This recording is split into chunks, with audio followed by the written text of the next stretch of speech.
Hi, everybody. I just thought I'll take this opportunity to say directly myself. I'm not getting married. It's just a big, happy. నటి నిశ్చయమైన ప్రస్తుతం వరుస సినిమాల అవకాశాలతో successful హీరోయిన్గా ఎంత గుర్తింపుని అందుకుంది. గుండెజారి గల్లంతైంది, ఇస్క్ వంటి సినిమాలతో తెలుగు టాలీవుడ్లో ఎంత మంచి గుర్తింపు సంపాదించుకుంది ఇంక నిశ్చయం. ఆ తర్వాత ఎన్నో సినిమాల్లో దూసుకు వెళ్ళిపోతుంది ఇంక నిశ్చయమైన. సినిమాలే కాకుండా బుల్లితెరపై షోలో కూడా జడ్జిగా కూడా వ్యవహరిస్తూ వస్తుంది.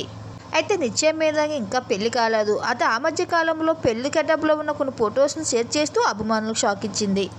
ఆ తర్వాత జస్ట్ అది ఫోటోషూట్ అంటూ అభిమానులకు క్లారిటీ ఇచ్చేసింది. అయితే ఈరోజు తనకు రీసెంట్గా మరొక షాక్ ఇచ్చేసింది అభిమానులకి. అయితే ఈరోజు తన సోషల్ మీడియాలో ప్రెగ్నెన్సీ కిట్ని షేర్ చేస్తూ వండర్ స్టార్ట్ అంటూ పెట్టింది. అయితే ఏదో చూస్తున్నా అందరూ ఏంటి నువ్వు పెళ్లి కాకుండా వండర్ బిగినింగ్ అని పోస్ట్ పెట్టింది, ఏంటి నువ్వు పెళ్లి కాకుండానే తెలియని అవుతున్నావా అంటూ అనేక రకాల కామెంట్స్ అయితే పెడుతున్నారు అభిమానులు.